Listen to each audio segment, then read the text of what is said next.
dalam satu akad kipan yang kedua bawah harga dan yang jauh yang dalam satu akad.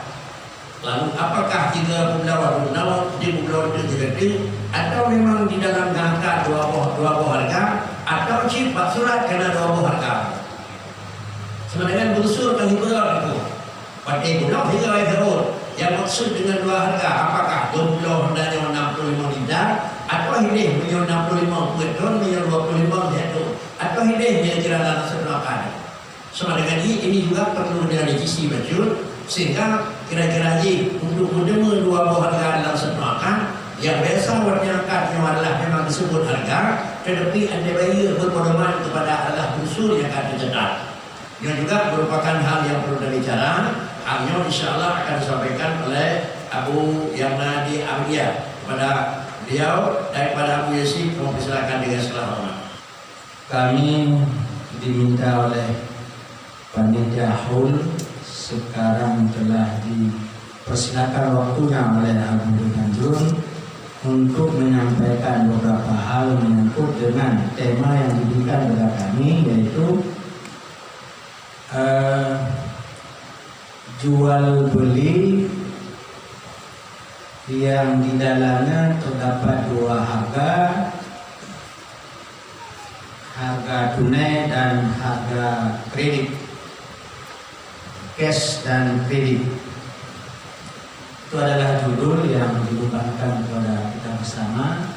Kami berharap kita sama-sama untuk menganalisa dan mengungkapkan pendapat tentang judul ini.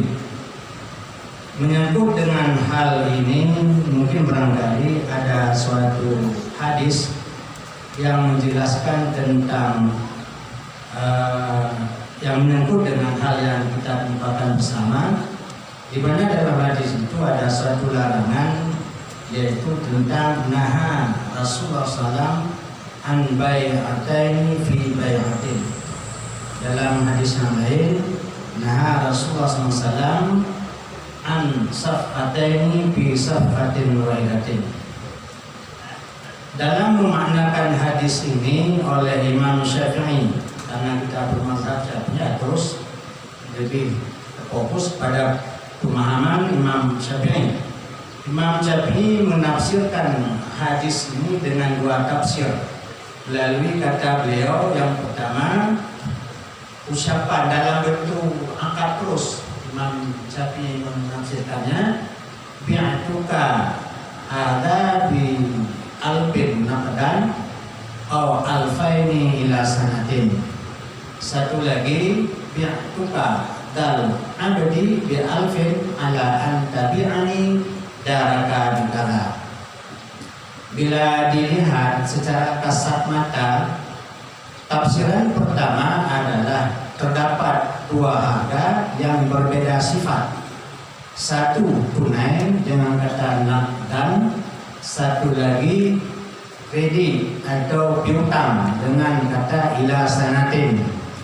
Jadi terucap dalam sekali akad dengan termuat 2 harga tanpa menentukan mana harga yang dijadikan pokok dalam transaksi akad tersebut. Sehingga dalam lanjutannya Imam Syafi'i menjelaskan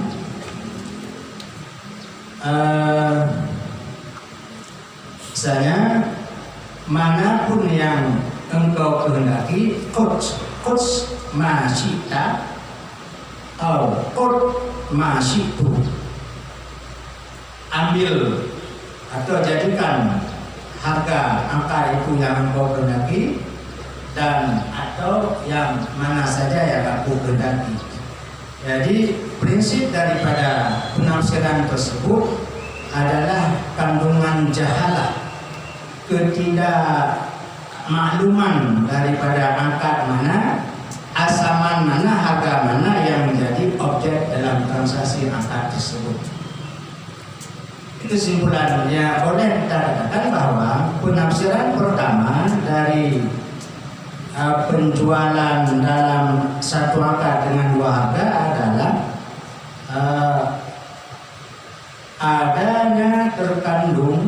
satu angkat harga tunai satu, harga piutang satu, tanpa menentukan mana harga yang menjadikan patokan dari angka tersebut. Maka ini yang mungkin barangkali yang dibicarakan pada pembahasan kali ini. Sedangkan penafsiran yang kedua lebih terarah pada persyaratan dari suatu angkat yang ingin dilakukan. Jadi kita lanjutkan bahwasanya persoalan yang kita ungkapkan pada saat ini adalah persoalan yang tertera dalam hadis yang ditafsirkan oleh Imam Syafi'i dalam beberapa kutipan kitab, hampir semua kitab begitu penafsiran beliau, bahwasanya dalam satu angkat didapati dua harga, harga tunai satu, harga kredit satu, tanpa ada upaya untuk menentukan harga mana yang menjadi pindahan dari keduanya yang berangkat. Bila dilihat dari persoalan di lapangan, mungkin apa yang terjadi dalam konteks hadis dan penafsiran Imam Syafi'i ini tidak mungkin kurang terjadi. Namun demikian, ada hal yang perlu diperhatikan karena ada suatu angkat yang melalui kitabah, melalui kertas, di mana dalam kertas itu tertulis dengan dua harga, harga angkat dan harga bayar. Bedanya kalau dalam hadis yang ditafsirkan oleh Imam Syafi'i, kedua-duanya harga angkat, angkat dalam model tunai dan angkat dalam model kredit utang. Tapi yang terjadi di lapangan adalah ada dua harga, tapi satu harga angkat, yang satu lagi harga bayar. Nah, kemudian harga angkat ini angkat dalam bentuk piutang, maka bayarnya secara piutang. Jadi kalau kita lihat bahwa bentuk angkatnya angkat piutang, cuman yang beda adalah ada dua harga, harga angkat dan harga bayar. Kalau yang seperti yang dipahami dari Imam Syafi'i mungkin barangkali boleh jadi tidak ada. Kalaupun ada, belum terekspos pada kita metode angkat-angkat di lapangan. Kalaupun ada yang demikian sesuai dengan apa yang tersebut dalam penafsiran Imam Syafi'i, ketika pada penerapan hukumnya angkat yang demikian, artinya dalam satu angkat terdapat dua harga, harga tunai dan harga utang, tanpa menentukan harga mana yang menjadi patokan harga transaksi, maka transaksi itu atau angkat jual beli itu dihukumkan batal. Agak jauh berbeda dengan transaksi umpama yang terjadi pada angkat pembelian barang-barang, umpama beli kulkas, beli sepeda dan sebagainya. Ada kala ditulis, ada kala tidak, tapi harganya yang dalam angkat berbeda dengan harga yang bayarannya. Kemudian selanjutnya, karena ini harus ada harusnya suatu bayangan hukum dan jalan keluarnya. Jadi ada solusinya. Tersebut dalam beberapa kitab yang saya kutip ada dua teknik. Sebagai solusi untuk menghindari kebatalan angkat tersebut. Kemudian kita lanjutkan solusi yang saya katakan tadi.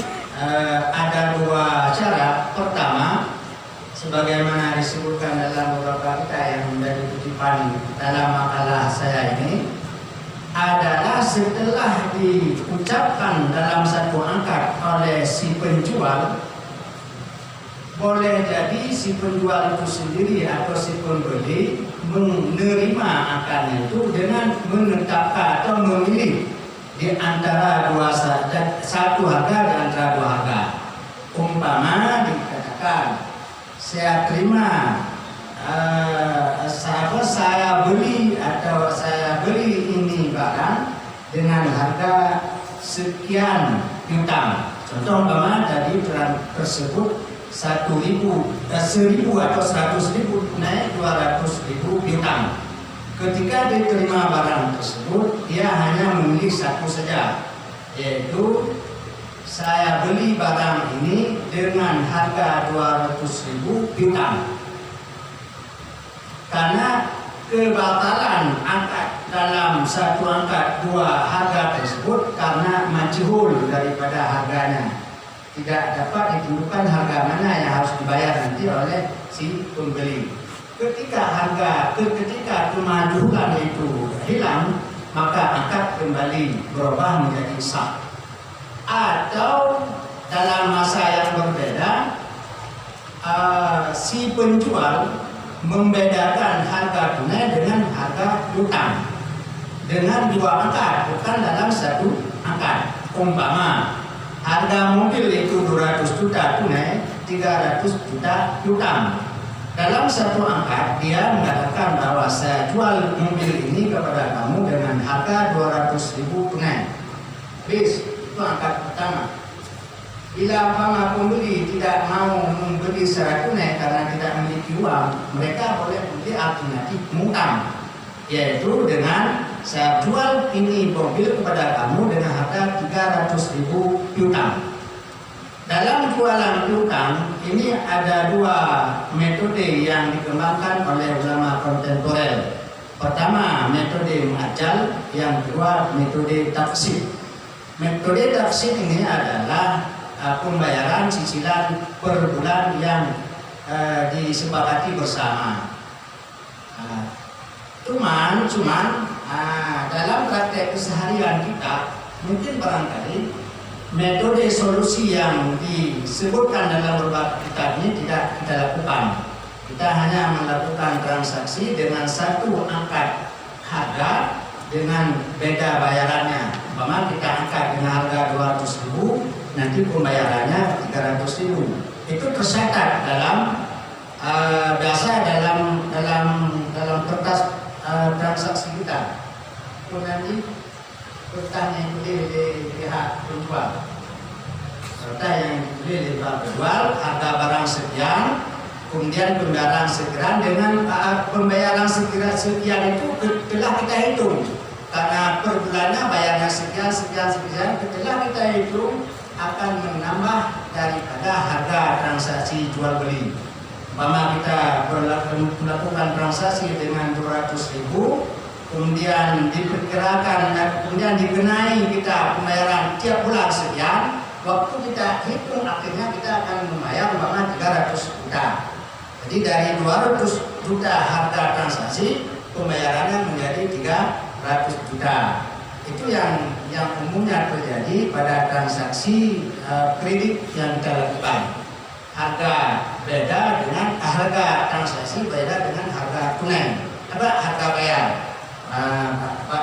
Umumnya kita memakai sekarang adalah metode taqsid, pembayaran cicilan bulan per bulan. Tapi pada hitungan terakhir itu jelas terlihat bahwa harga yang kita bayar adalah melebihi dari harga transaksi. Ini mungkin barangkali menurut hemat kami cenderung dalam perkara ini. Kalaupun itu kita katakan transaksi dua harga dalam satu transaksi, bila itu kita sebut maka hukumnya batal. Tapi kalau kita tidak menggolongkan kepada golongan transaksi dengan dua harga dalam satu transaksi, maka kemungkinan itu cenderung kepada riba syahadat, karena melebihkan utang dan melebihkan pembayaran dari utang pokok. Kalau itu sistem yang terjadi umumnya pada kredit kendaraan, kredit yang lain-lain, pada saat kita menunggak pembayaran setelah jatuh tempo, di situ terjadi lagi pendendaan, ditambah lagi harga bayarannya melalui denda, itu cenderung kepada riba nasa.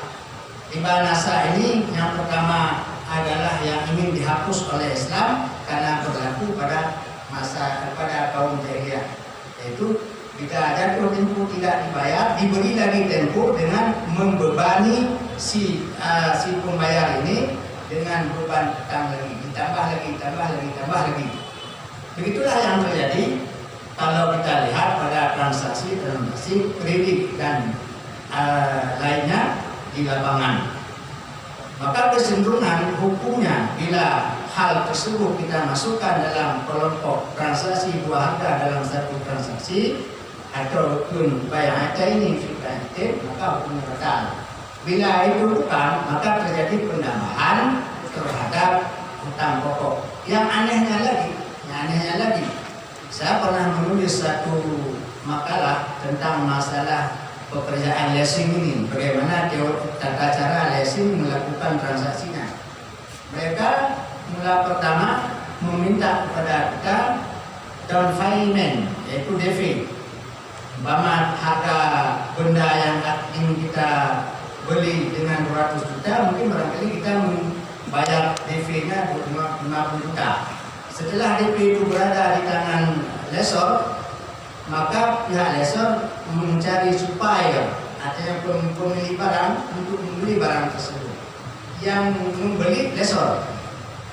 Nah, uang yang tidak cukup ditambah oleh pihak lesor. Kemudian barang itu dijual kembali kepada kita. Yang anehnya apa? Bahwa pada pembelian tersebut itu ada uang kita, kemudian dijual kepada kita lagi. Artinya ada, kalau 250 ada 1/4 daripada benda tersebut menjadi milik kita, kemudian dijual kepada kita. Kemudian setelah dijual, kepemilikan itu ditangguh sampai harga piutang kita lunas terbayar. Ketika kita membayar utang yang 150 juta itu, di situ dikenai bunga. Margain dikenai bunga dihitung pada harga pokok 200 juta, bukan 150 juta. Jadi 50 juta yang menjadi uang kita, milik kita, juga dikenai denda untuk kita bayar untuk dia. Itu tambahannya lagi. Kemudian ketika kita berutang dan saat jatuh tempo tidak dapat kita lunasi, dikenai lagi denda. Saat kita tidak mampu membayar, dalam aturan mereka sudah sampai kepada penalti, maka benda tersebut ditarik kembali, tarik paksa, tanpa memperhitungkan DP kita dan tanpa memperhitungkan uang yang telah kita setor. Bukan main banyak hal yang perlu diperbaiki dalam sistem leasing ini. Maka sebaiknya bila leasing ini tidak dirubah tata cara pelaksanaannya, ya lebih baik kita ini umat Islam menjauhi leasing konvensional tersebut. Kita berdoa pada Allah supaya hadir di Aceh ini leasing syariah, di mana mungkin barangkali orang-orang kaya kita patungan untuk membuka leasing syariah, sehingga kita tidak terjerat dengan transaksi yang penuh tipuan haram yang luar biasa ini. Mungkin barangkali itulah yang singkat dari kami, persoalan jual beli yang di dalamnya ada harga cash dan kredit. Kesimpulannya adalah kalau itu yang demikian terjadi, maka jual belinya adalah batal. Ketika batal, kembali pada hukum jual beli pasif. Hukum jual beli pasif, masing-masing menarik hak masing-masing. Si penjual menarik barang dan si pembeli menarik uangnya. Jikapun telah rusak, maka dituntut ganti bagi masing-masing. Sekian dan terima kasih. Wassalamualaikum warahmatullahi wabarakatuh.